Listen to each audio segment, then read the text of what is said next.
Thank you very much. There's a great question in goal setting and personal success I wanted to start off with. And the question is, what one great thing would you dare to dream if you knew you could not fail?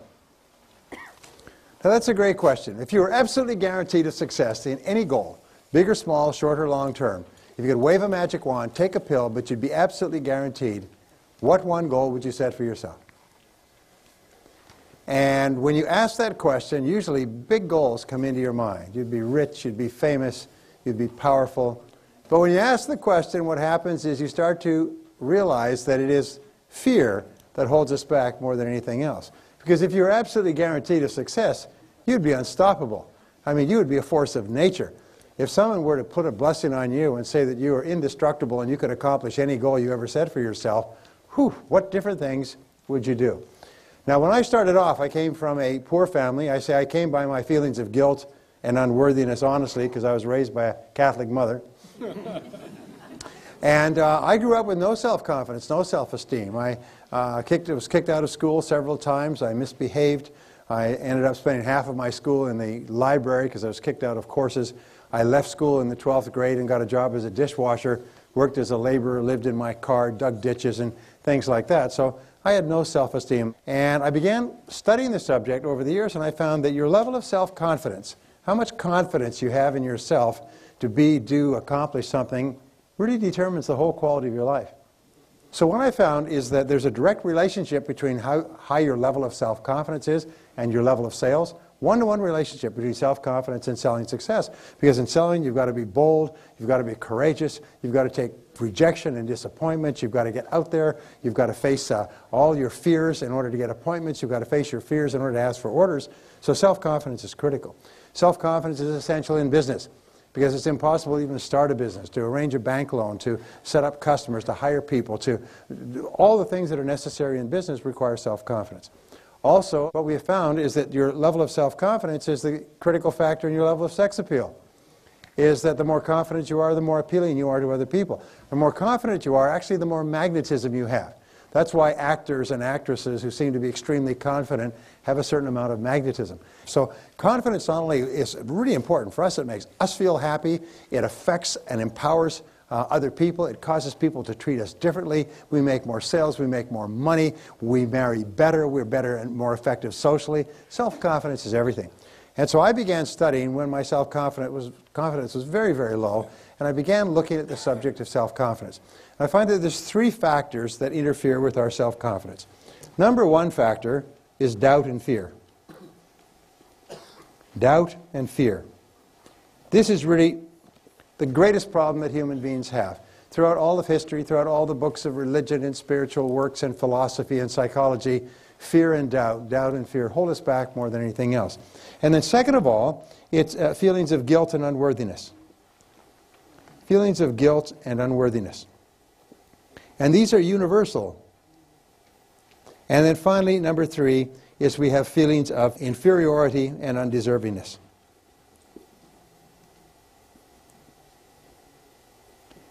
It's absolutely amazing. They've done lots of work with AIDS patients, and they find that some people who have AIDS live for years and years and years, and some die. And they found that the critical thing is the feeling of worthlessness. Is people come down with the disease and they feel that there's something wrong with them and they lose their heart. Viktor Frankl, when he was in the Nazi death camps at Auschwitz, said as long as people believed in something, they stayed alive. As soon as they stopped believing, they just died.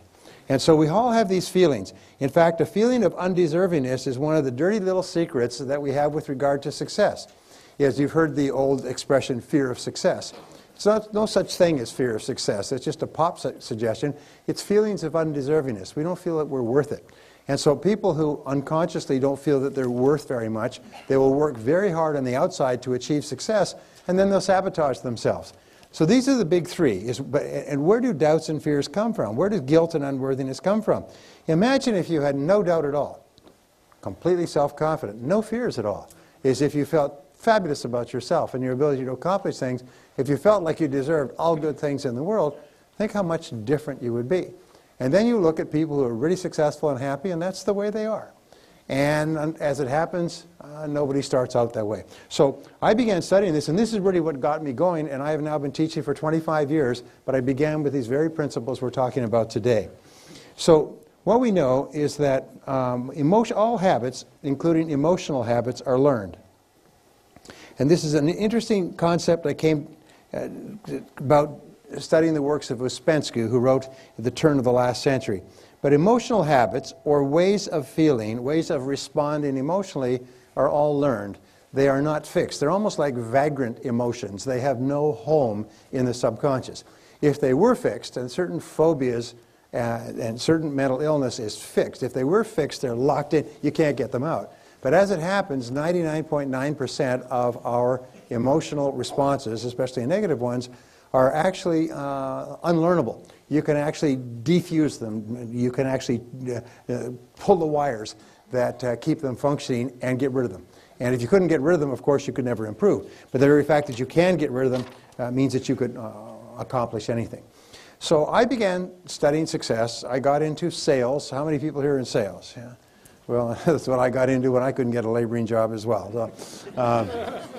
So I got into sales, and I spun my wheels, and I finally began asking the question, why is it that some salespeople are more successful than others? What I learned, which turned my life around, which you've heard before, is the law of cause and effect.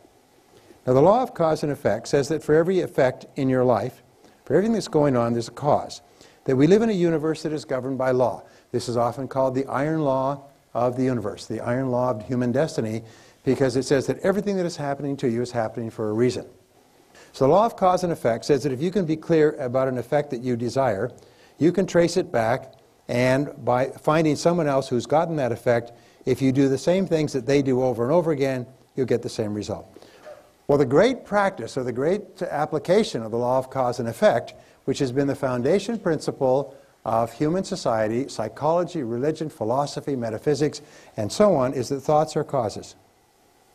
Thoughts are causes. And conditions are effects. And this is an extraordinary, extraordinary breakthrough. Because most people believe, falsely, that their situation in life is determined by factors outside of themselves. And I'll come back to this later because it's very important. Whereas the fact is that our thoughts, which are the only thing that we control, and which we do control, determine everything that happens to us in life. They determine the quality of our life, the quality of our relationships, the quality of our health, how long we live, how much money we earn, the home we live in, the friends and social relationships we have, our level of happiness and self-confidence. Thoughts are causes and conditions are effects. And over the last 5,000 years, a series of mental laws have been discovered. In fact, back before the time of Christ, there were what were called mystery schools. And mystery schools were schools of people who would withdraw to the mountains, and they would study for years. And over the course of the years, they would be taught these principles. Today, the great findings of the mystery schools are available to us as simple as gumdrops and newspapers. But 99.9% of people have not discovered them. So I want to give you some of the discoveries in the mystery schools, which many people today are rediscovering and going, whoa, it's like a teenager discovering sex. I mean, wow. Never seen it before. So the second law discovered in the mystery schools was the law of belief. The law of belief has a great cultural heritage. It's the foundation of virtually all religions and all philosophies.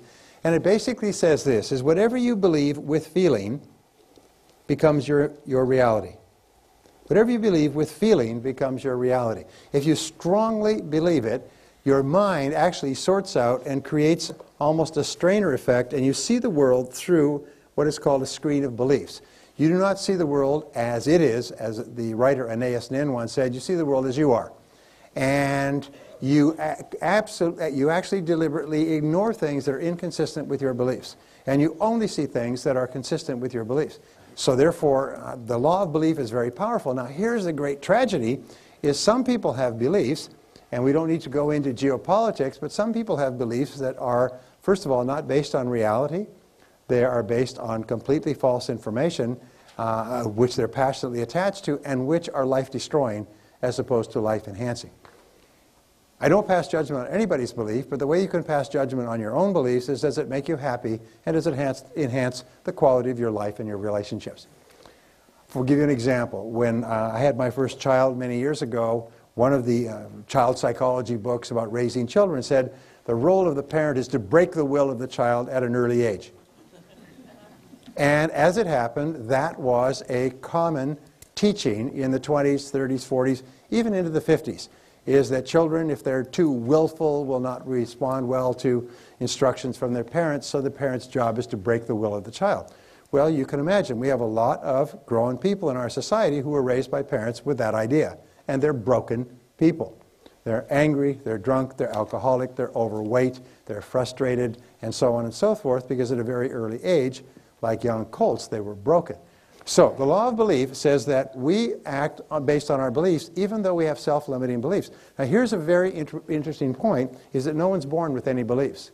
Every belief you have about yourself, your potential, the world, religion, politics, people, anything, every belief you had to be taught meticulously with very careful instruction, repeated over and over again.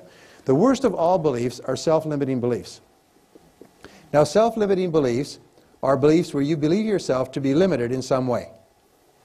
And so the starting point of using the law of belief on your behalf is, first of all, you ask yourself, what beliefs would it be useful or helpful to me to have? And imagine that you could go to the belief store and buy a belief, like a piece of software, and program it into your hard drive so it became part of your operating system. But you could only choose one belief. What would be a good belief to buy? That you can do all things that you think about and want to do. That's that you can do all things that you think about and want to do. That's almost dead on, sir. You may go now. Well, a friend of mine spent 18 years studying the biographies of more than 500 men and women who had started with nothing and became successful. And he was looking for the common denominator of success, and he found it. He found that every single one of these people throughout their lives absolutely believed that they were going to be a big success. They absolutely believed they were going to be a big success when they grew up, and no matter what happened to them in their adult lives, and they never lost sight of that. Like the three wise men following the star, they felt that everything that happened was part of the process. Every setback was a lesson. Every pain was something sent to teach them something that would be helpful, and they never stopped believing in themselves. So if you could buy one belief, the belief is this, is that you are destined to be a big success, that you have incredible potential, that you're surrounded by incredible opportunities, and that you're going to be a huge success in life, and everything that's happened up to now is part of your preparation. So challenge your self-limiting beliefs. Don't ever say, I can't do that, or I'm not good at that, or something else. No, wait and say, wait, what if that's totally false? What if deep down inside of you, you have the ability to be extraordinary at something that's important to you? Whether it's skiing or skydiving or mathematics or selling or earning money or running a business. You probably have more ability than you can dream of. But don't sell yourself short. Now in the Bible it says, according to your faith it is done unto you. That's one of the most important principles of the New Testament. In the Old Testament it says, as a man thinketh in his heart, and the heart stands for the subconscious mind, which means a deep belief, so is he, or so is she. William James says, beliefs create the actual fact. Is that if you have the belief, it actually becomes the fact, because you always act in a manner consistent with the belief, and as a result you get the results consistent with your actions. And you can control your beliefs. Is it easy to change your beliefs, especially old negative? No, it's not easy. Is it possible? Absolutely. Is it easy to lose weight? No. Is it possible? Of course it is. Now the number 3 law is called the law of expectation. Now the law of expectation, there's an entire field in economics called expectations theory. There's an entire field in psychology called expectations theory. Your expectations largely determine the quality of your life in this sense, is that whatever you expect with confidence becomes your self-fulfilling prophecy. Whatever you expect with confidence becomes your own self-fulfilling prophecy. In other words, you are always telling your future by the way you talk about how you think things are going to turn out. You are like a fortune teller in your own life. And if you believe that things are going to turn out well, if you expect them to turn out well, then by gum they do.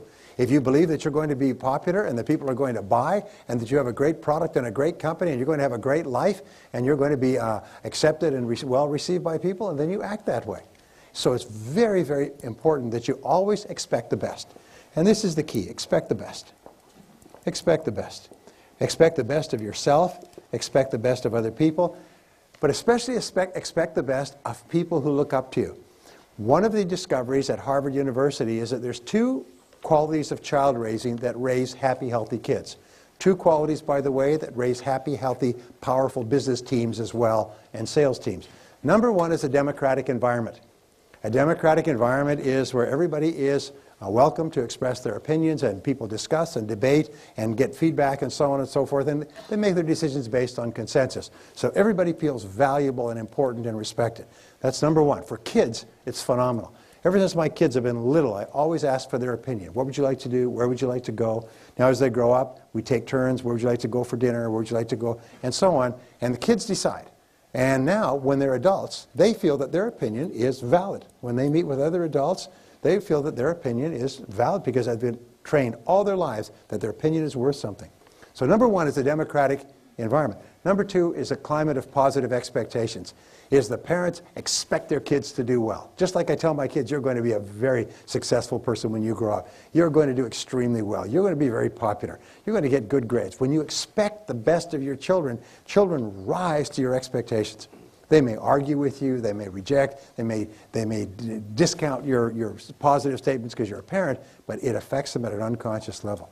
I remember reading a wonderful line from a journalist. He said, "My father was not very talkative," he said. He was a good man, but he didn't talk very much. But I do remember him saying one thing which affected my whole life. He said, "Son, I expect you to do something worthwhile with your life when you grow up." He said, I still remember that because whenever it came up, he'd say, "Son, whatever you do, I expect you to do something worthwhile with your life when you grow up." He said, that rang in my mind all my life. He said, I've striven all my life to do something worthwhile with my life, just because of the positive expectations. So it's really important. Telling people that you expect the best of them. If you're married, telling your spouse that you believe in them and that you expect the best and you believe they'll be successful, and if they're not successful, then they'll learn something, they'll be successful next time. Repeating that over and over again is the greatest blessing that a person can have. Okay, so expect the best. Expect the best of other people, expect the best of yourself too. Okay? Now the fourth law is the law of attraction. Now the law of attraction is getting, a lot of traction today, a lot of buzz.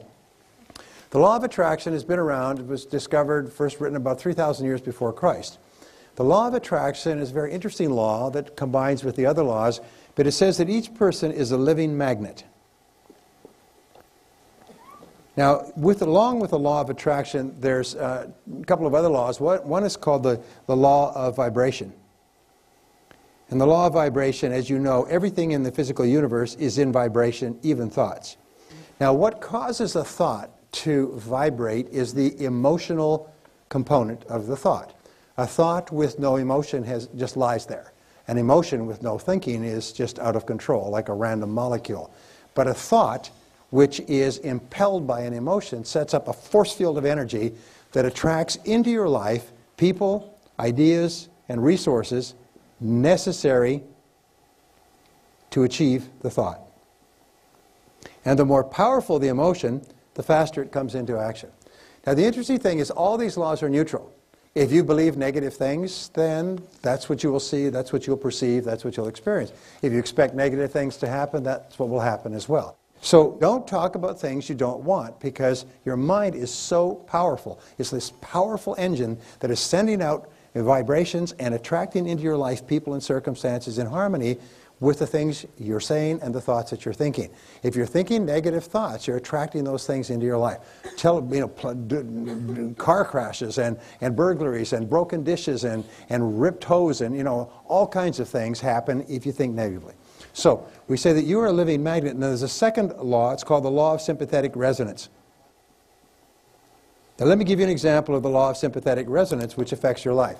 If you had two pianos in a large room, and you went over and you hit the note of C sharp on this piano, bang, and you walked across the room to the other piano, the string of C sharp would be vibrating in perfect harmony with the string vibrating on the piano that you struck. Are you with me so far?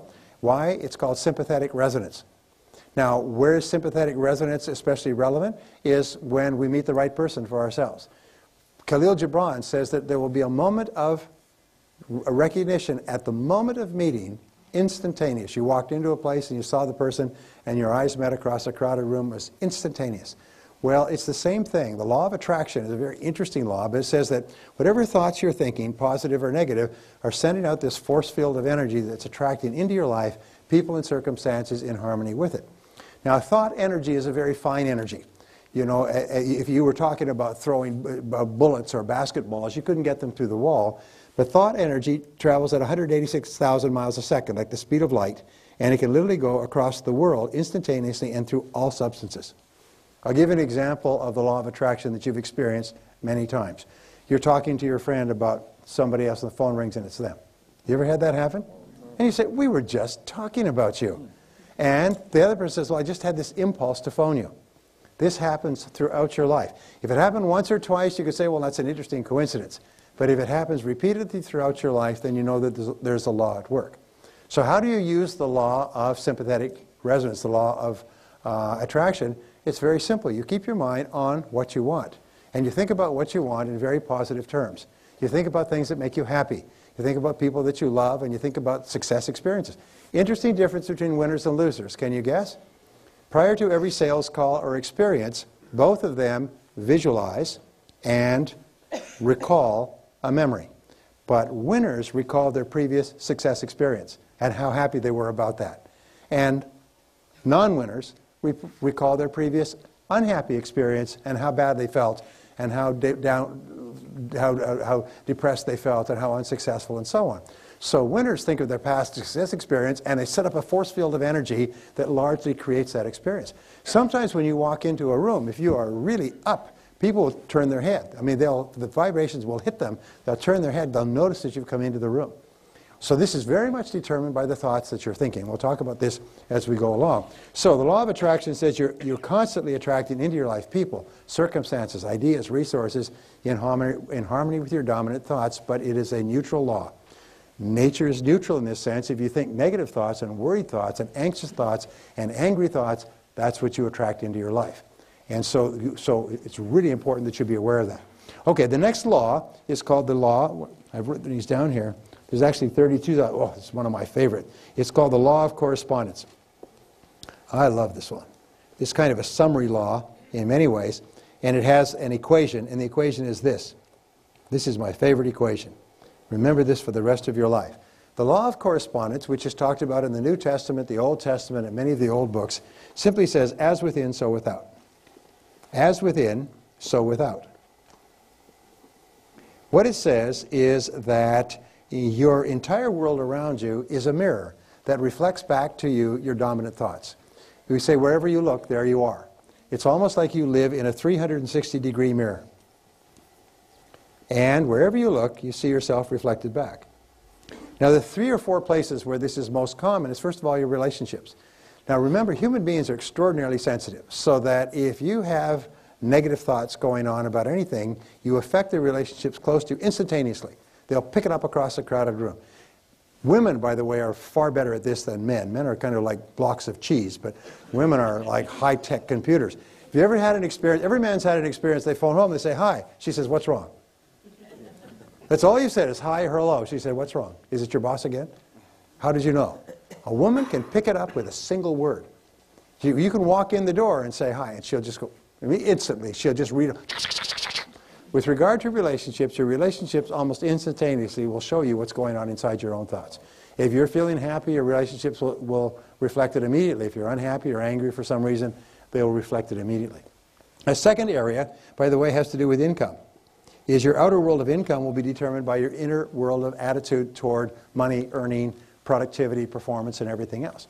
With regard to your health, your inner world of attitude toward health, food, diet, fitness, everything else determines your external world of health. And so, and also to success.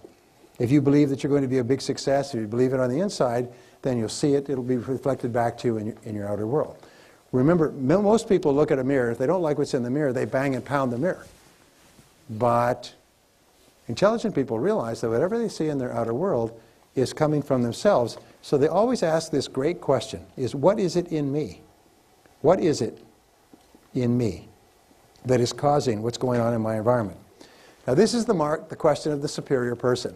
The average person always tries to blame something in their external environment or someone, past, present, future. The next law is called the law of subconscious activity. Now the law of subconscious activity, and there's all kinds of stuff that is written for popular reading. The law of subconscious activity basically says that your subconscious mind functions automatically. It is like clay. It takes the imprint of your conscious thoughts, and then it makes all your words and actions consistent with your previous programming. It makes your words and actions consistent with what you've put in the past.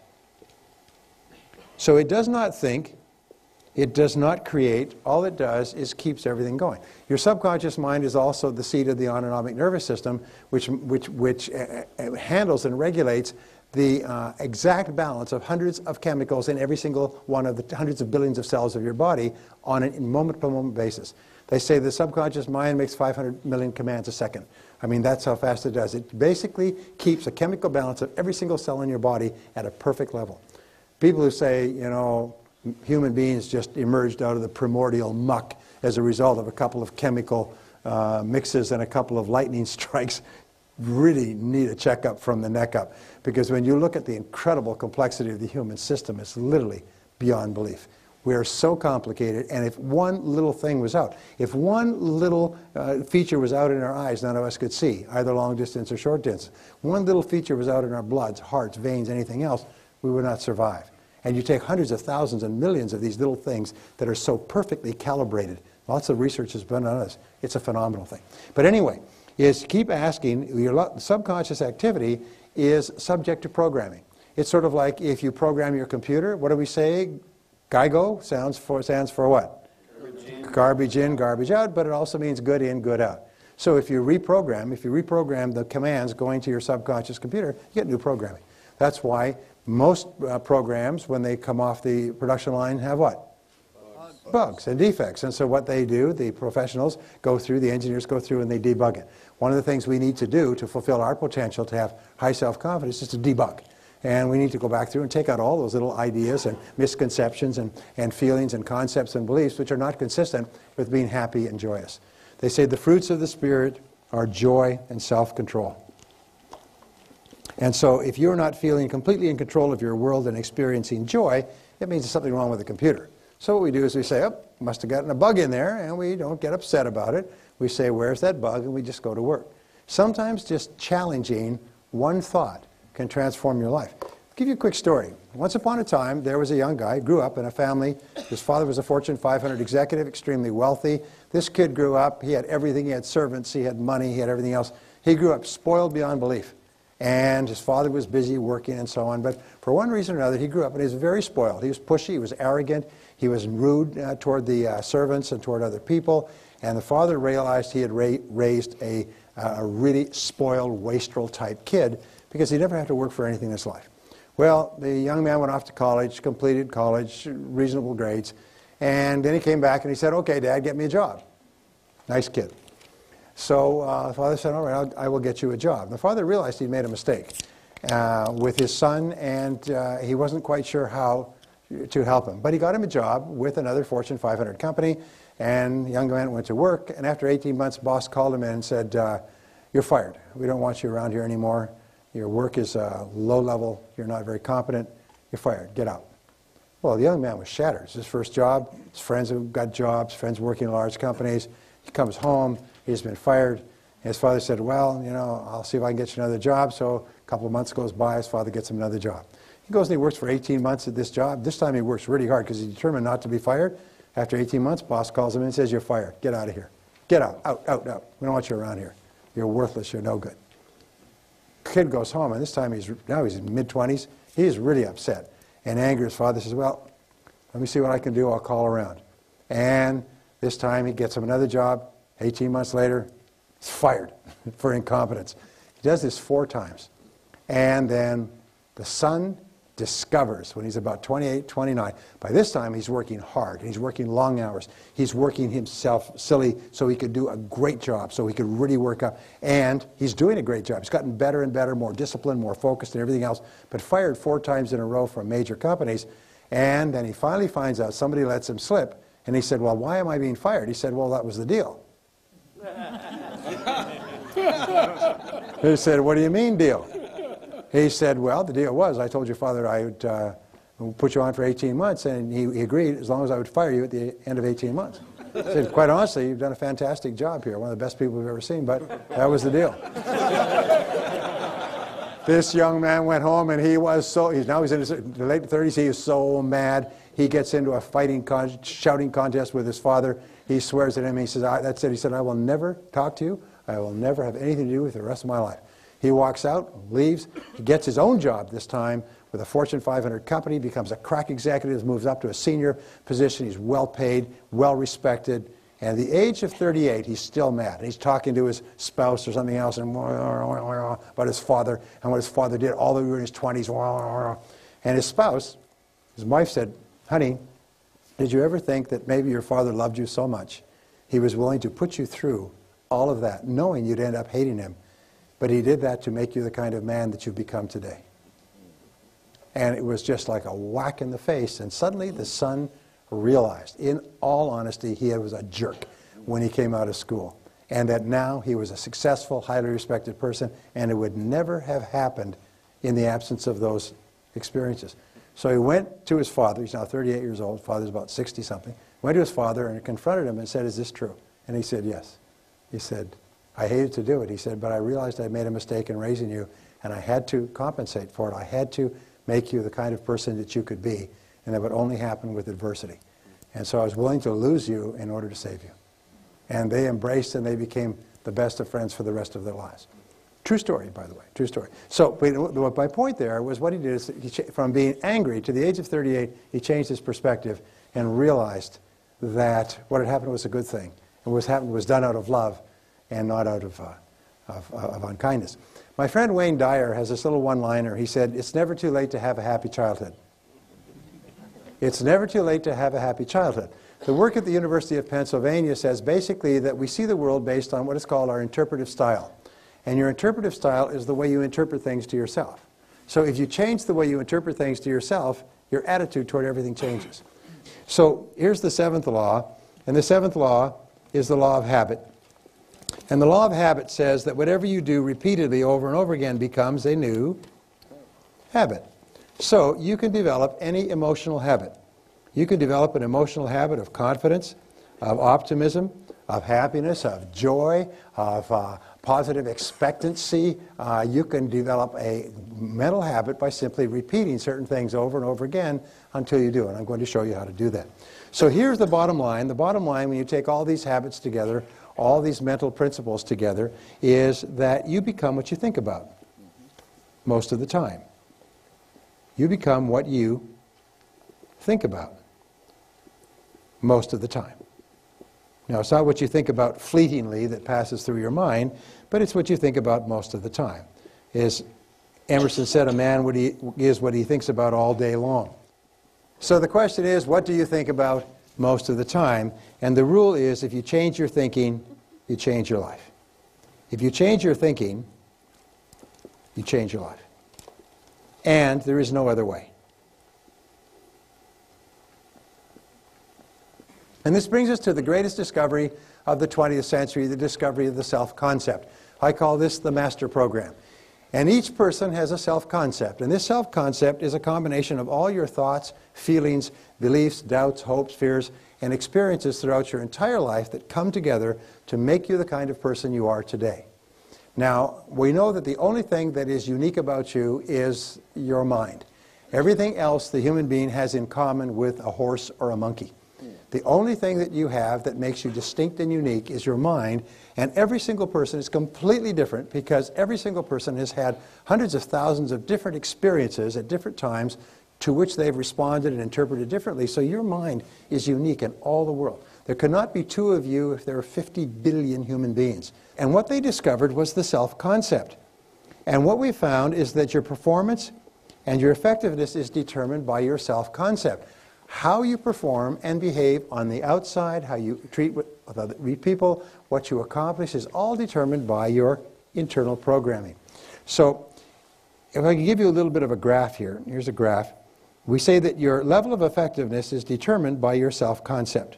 How effective you are as a person, as a salesperson, as a parent, as a spouse, as a friend, as a writer, whatever you do, your self-concept and your level of effectiveness have a one-to-one relationship.